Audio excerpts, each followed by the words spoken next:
Number of ships यानी कि भेड़ों के झुंड को क्या बोलते हैं? तो देखिए भेड़ों के झुंड को फ्लॉक बोलते हैं, flock. Okay, please keep in mind flock. A number of sailors working on a ship, ठीक है ना, जहाज पे काम करने वाले को क्या बोलते हैं? क्रू बोलते हैं, ठीक है ना।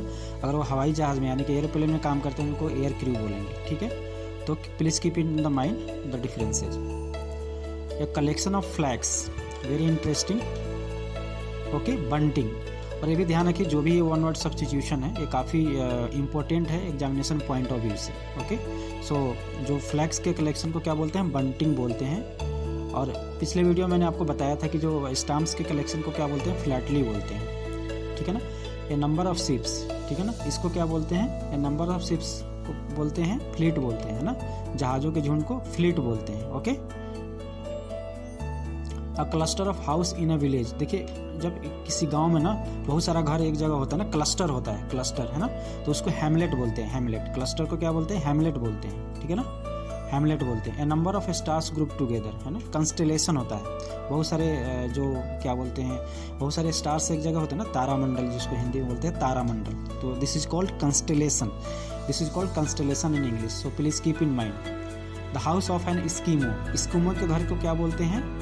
ये होता है इग्लू होता है। इस्कीमो होता क्या है पहले इसको देखिए। इस्कीमो एक जनजाति है ना, ये ट्राइब्स होते हैं टुंड्रा प्रदेश में, ठंडे देशों में इस्कीमो होते हैं। अपने घर को नुकीले टाइप के बनाते हैं ताकि जब बर्फ़ पड़े तो बर्फ़ वहाँ से उस पर रुके नहीं और नीचे आ जाए, ठीक है ना। तो वो थोड़ा सा ऐसे सीढ़ीनुमा, वो ऐसे गुम्बदाकार टाइप का होता है, ठीक है। तो इसको हम इग्लू बोलते हैं। Okay, sometimes perfectly neat something perfectly neat and tidy, जो एकदम साफ सुथरा हो उसको क्या बोलते हैं?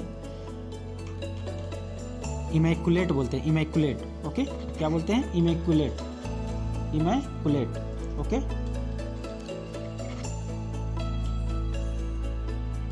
उसको बोलते हैं a legal defence by which an accused person tries to show that he was somewhere else when the crime was committed. मतलब कहने का मतलब है कि वो क्राइम तो किया है लेकिन झूठ बोलना चाह रहा है ना, वो झूठ बोलना चाह रहा है कि ठीक है जब क्राइम हुआ था तो मैं वहाँ पे नहीं था। तो इसको क्या बोलते हैं?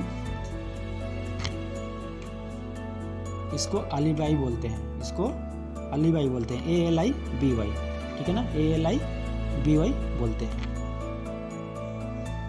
Next, a place for the collection of dried plants. Dried plants यानी सूखे पौधे के कलेक्शन को क्या बोलते हैं? हर्बेरियम, ठीक है ना, herbarium. A building for lodging of soldiers, जहाँ पे सोल्जर्स रहते हैं तो उसको क्या बोलते हैं? उसको हम बैरक बोलते हैं, ठीक है ना, बैरक बोलते हैं। Okay, a place where money is coined, मतलब कि जहाँ पे पैसों को ढाला जाता है ना, इसको क्या बोलते हैं? मिंट बोलते हैं, MINT, मिंट। मिंट का मतलब पुदीना भी होता है, और मिंट का मतलब जहाँ पे पैसे ढाला जाता है, यानी कि सिक्के ढालने का, जहाँ जो जिसको क्या बोलते हैं? टकसाल भी बोलते हैं, ठीक है ना।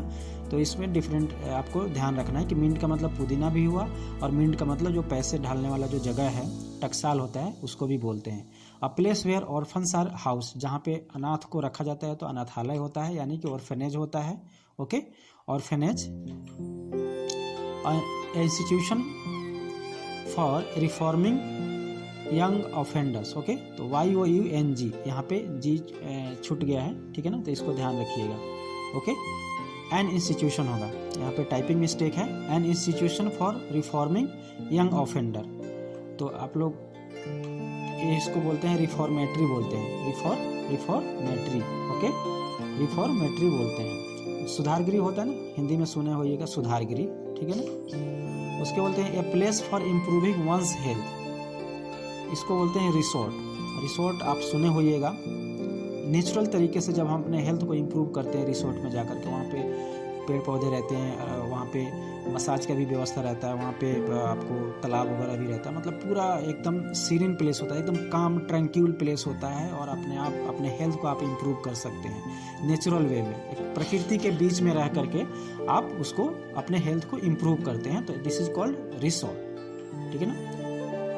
कई सारे होटल भी होते हैं रिसोर्ट के कंसेप्ट पे, है ना। A money that a court ask a man to pay to his divorce और लीगली सेपरेटेड वाइफ, जब कोई अपनी पत्नी को छोड़ देता है, डाइवोर्स होता है, तलाक हो जाता है, तो कोर्ट बोलता है कि ठीक है भाई, इसको आप कुछ पैसे भी दो, ठीक है ना, गुजारा भाता दो। तो इसको इंग्लिश में बोलते हैं एलिमोनी बोलते हैं, इसको एलिमोनी बोलते हैं, ओके, गुजारा भाता। और सब्सटेंस दैट डिस्ट्रॉय जर्म्स को डिस्ट्रॉय जो करता है सब्सटेंस, उसको बोलते हैं एंटीसेप्टिक। जैसे जो टर्मेरिक होता है, यानी कि जो हल्दी होता है, क्या है उसमें एंटीसेप्टिक क्वालिटी होता है। उसके बाद में एंटीसेप्टिक क्रीम भी बहुत सारे आते हैं, आपने देखा होगा उसके प्रचार भी, है ना। और स्पेशली जो अभी विंटर सीजन है, विंटर सीजन में एंटीसेप्टिक क्रीम लगाया जाता है। A medicine to counteract poison को मारने के लिए क्या होता है, एंटीडोट होता है, एंटीडोट, ओके, इसको क्या बोलते हैं, एंटीडोट बोलते हैं। उसके बाद में an instrument for listening to the activities of the heart and lungs, इसको आला बोलते हैं, स्टेथोस्कोप। आप देखे होइएगा जब आप डॉक्टर के पास में जाते हैं तो डॉक्टर कान में लगाता है, फिर वो एक ऐसे गोल्स टाइप का रहता है, फिर आपके हार्ट पे, छाती पे ये सब देखता है, सुनता है, ठीक है ना। तो इसको हिंदी में आला बोलते हैं और इंग्लिश में इसको स्टेथोस्कोप बोलते हैं, स्टेथोस्कोप। क्या बोलते हैं, stethoscope, okay. Free from infection, इसको बोलते हैं हम इम्यून बोलते हैं। अभी कोरोना का पीरियड चल रहा है तो इम्यून सिस्टम की काफ़ी बातें हो रही है कि ये खा लो तो ये आपका इम्यूनिटी बढ़ जाएगा, वो खा लो तो इम्यूनिटी बढ़ जाएगा। पतंजलि वाले भी बहुत सारे प्रोडक्ट लेकर के आए हैं आपके इम्यूनिटी को इम्प्रूव करने के लिए, है ना। तो ये होता है immune, okay. A cure for all disease, इसको बोलते हैं रामबाण, पनासिया बोलते हैं, पनासिया। आप कभी देखिए जब जाते हैं तो रोड पे कई सारे नीम के मिल जाते हैं और बताते हैं कि ये रामबाण दवाई है, ये बहुत सारे बीमारी में ऐसा दावा करते हैं कि ये दवाई है, आपको फलाने फलाने बीमारी में काम आएगा, तो इसको पनासिया बोलते हैं, ठीक है ना। पनासिया मतलब कि रामबाण, cure for all disease. A place where dead bodies are kept, तो ये पता ही होगा आप लोगों को, जहाँ पे डेड बॉडी रखते हैं उसको मर्चुअरी बोलते हैं। डेड बॉडी जहाँ पे रखा जाता है उसको मर्चुअरी बोलते हैं, okay. A place where dead bodies are interred, मतलब कि जहाँ पे उसको दफनाया जाता है, मतलब कि गड्ढा खोद करके उसमें दफनाया जाता है, इंटर्ड, है ना। इंटर्ड का मतलब दफनाना, ठीक है ना। तो इसको क्या बोलते हैं, इसको सिमेटरी बोलते हैं, इसको सिमेट्री बोलते हैं, ठीक है ना। कब्रिस्तान, है ना, कब्रिस्तान सुना होगा ना हिंदी में, सिमेट्री बोलते हैं। Next, a place where dead bodies are kept for identification, जैसे कहीं पे बम ब्लास्ट हो गया, कुछ भी हो गया, या ट्रेन एक्सीडेंट हो गया, तो बहुत सारे लोग मर गए, तो फिर क्या करते हैं कि एक जगह रखा जाता है आइडेंटिफिकेशन के लिए, उसके रिलेटिव लोग जाते हैं, फिर आइडेंटिफाई करते हैं डेड बॉडीज को। तो इसको हम क्या बोलते हैं, इसको बोलते हैं मोर्ग, इसको बोलते हैं morgue, okay. MORGUE, MORGUE। And examination of dead bodies, तो ये तो बहुत ही सिंपल सा है। पोस्टमार्टम, पोस्टमार्टम से पता चलता है कि जो इंसान मरा है ये किस कारण से मरा है, ठीक है ना।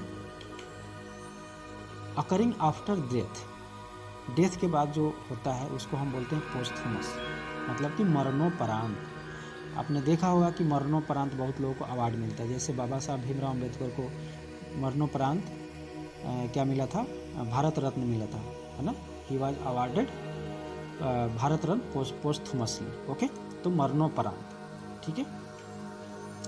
एंड इंस्क्रिप्शन ऑन टॉम्ब, गुंबद के ऊपर जो इंस्क्रिप्शन देखिए होता क्या है, इंस्क्रिप्शन जो होता है ना, जो खुदाई करके लिखते हैं, तो टॉम्ब के ऊपर जो इंस्क्रिप्शन होता है उसको क्या बोलते हैं, ये बोलते हैं epitaph.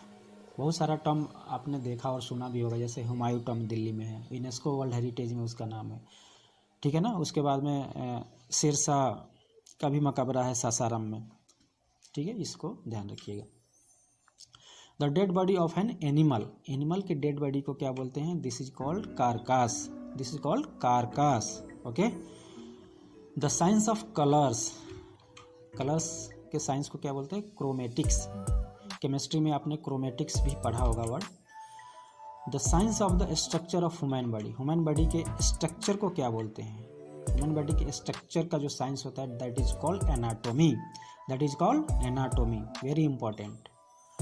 The art of effective speaking, effective speaking को क्या बोलते हैं, इलोक्यूशन बोलते हैं, इलोक्यूशन, जैसे मोदी जी कैसे बोलते हैं, है ना, इफेक्टिव स्पीकिंग है। और इसका एक सिनोनिम से भी हो सकता है, रेटरिक हो सकता है, रेटरिक हो सकता है इसका सिनोनिम्स, है ना। RHETORIC, rhetoric. रेटरिक का मतलब होता है वाक्पटुता, रेटरिक का मतलब होता है वाक्पटुता, और इलोक्यूशन का मतलब होगा कि आप कितना अच्छे से बोलते हैं, बोलने की जो आपकी कला है, ठीक है ना। द स्टडी ऑफ मैनकाइंड, मानव जाति के अध्ययन को क्या बोलते हैं? एंथ्रोपोलॉजी। ये एक सब्जेक्ट भी है एंथ्रोपोलॉजी, बहुत ही इंटरेस्टिंग सब्जेक्ट है। The study of human mind, है ना, माइंड के स्टडी को क्या बोलते हैं? गेस साइकोलॉजी, साइकोलॉजी यानी कि मनोविज्ञान। Okay. The study of physical life, physical life के स्टडी को क्या बोलते हैं? बायोलॉजी। फिजिकल लाइफ के स्टडी को क्या बोलते हैं? बायोलॉजी। और द स्टडी ऑफ प्लांट्स, इसको क्या बोलते हैं? Study of plants, that is called botany, that is called botany. The study of rocks and soils, the study of rocks and soils, इसको क्या बोलते हैं? जियोलॉजी। ठीक है ना, geology. Okay. The study of animals zoology होता है, लेकिन the study of rocks and soils geology होता है। जियो, GEO, जियो, जियो का मतलब अर्थ से रिलेटेड होता है, इसलिए जियोलॉजी। ठीक है ना। उसके बाद में the study of birds, the study of birds, इसको क्या बोलते हैं? Ornithology. The study of birds ornithology, ornithology. Okay.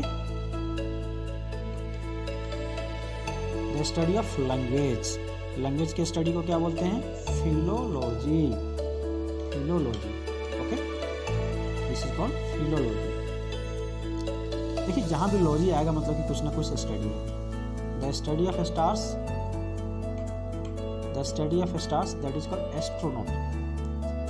और देखिए एक और चीज होता है एस्ट्रोलॉजी। एस्ट्रोनॉमी होता है कि आप स्टार्स का स्टडी करते हैं। एस्ट्रोनॉमी में क्या होता है कि आप स्टार्स और प्लैनेट के मूवमेंट को स्टडी करते हैं और उसका ह्यूमन लाइफ पे क्या इफेक्ट है, इसको एस्ट्रोलॉजी बोलते हैं, यानी कि ज्योतिष शास्त्र, है ना। एस्ट्रोलॉजी यानी कि ज्योतिष शास्त्र। अब देखिए एस्ट्रोनॉमी और एस्ट्रोलॉजी में आप कंफ्यूज मत होइएगा। एस्ट्रोनॉमी है कि जस्ट स्टडी है, एस्ट्रोनॉमी क्या है? जस्ट स्टडी है किस चीज़ का? स्टार्स का। और एस्ट्रोलॉजी क्या है? उसके मूवमेंट का स्टडी है और उसका क्या इफेक्ट है ह्यूमन लाइफ पे, तो उसको एस्ट्रोलॉजी बोलते हैं। मतलब कि लॉजिकली उसका अध्ययन किया जाए, इसलिए उसमें एस्ट्रोलॉजी में लॉजिक क्या आ रहा है ना, लॉजी आ रहा है, लॉजी, है ना। तो इसको रिलेट करके आप ध्यान रख सकते हैं कि एस्ट्रोलॉजी में क्या करते हैं? उसके मूवमेंट को, स्टार्स और प्लैनेट के मूवमेंट को स्टडी करते हैं और उसका क्या इफेक्ट है ह्यूमन लाइफ में। ठीक है ना। और एस्ट्रोलॉजी को क्या बोलते हैं? हिंदी में ज्योतिष शास्त्र बोलते हैं। ठीक है ना, क्या बोलते हैं? ज्योतिष शास्त्र बोलते हैं। ओके। तो please keep in mind the difference between the astronomy and astrology. The study of the origin and history of words, words के ओरिजिन और हिस्ट्री को क्या बोलते हैं? इटीमोलॉजी, इटीमोलॉजी। The study of ancient writing, देखिए एंशिएंट राइटिंग के study को क्या बोलते हैं? इसको देखिए, this is called palaeography, palaeography.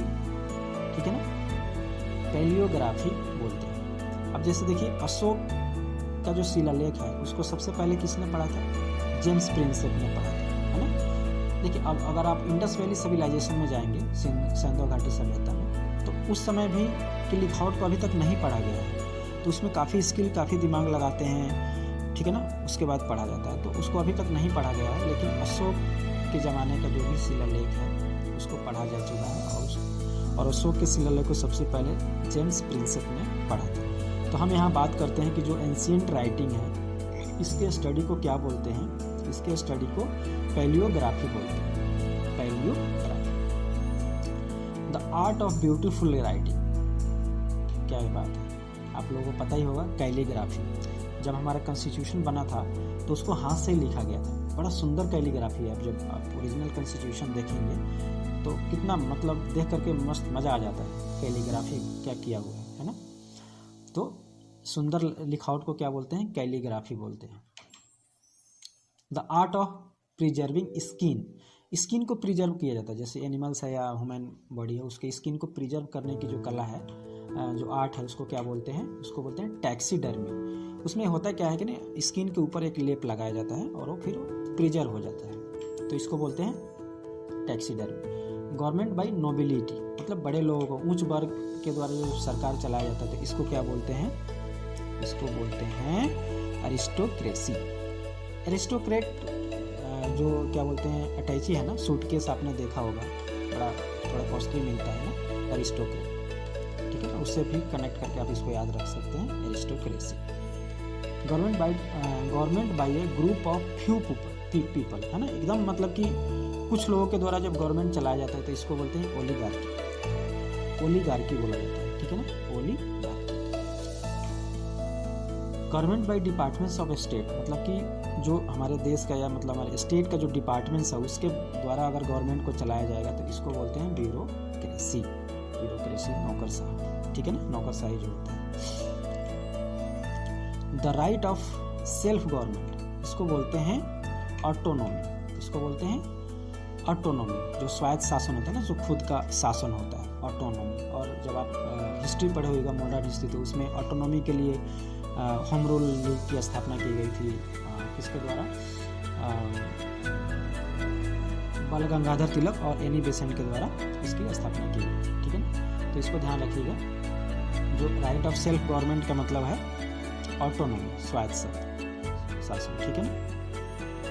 और ट्रीटाइज ऑन वन सब्जेक्ट, ठीक है ना, ट्रीटाइज ऑन वन सब्जेक्ट, इसको मोनोग्राफ बोलते हैं, ठीक है ना, एक ही चीज़ पे जो लिखा जाता है इसको मोनोग्राफ बोलते हैं। Now thanks for watching. Please like, subscribe and share. Thanks.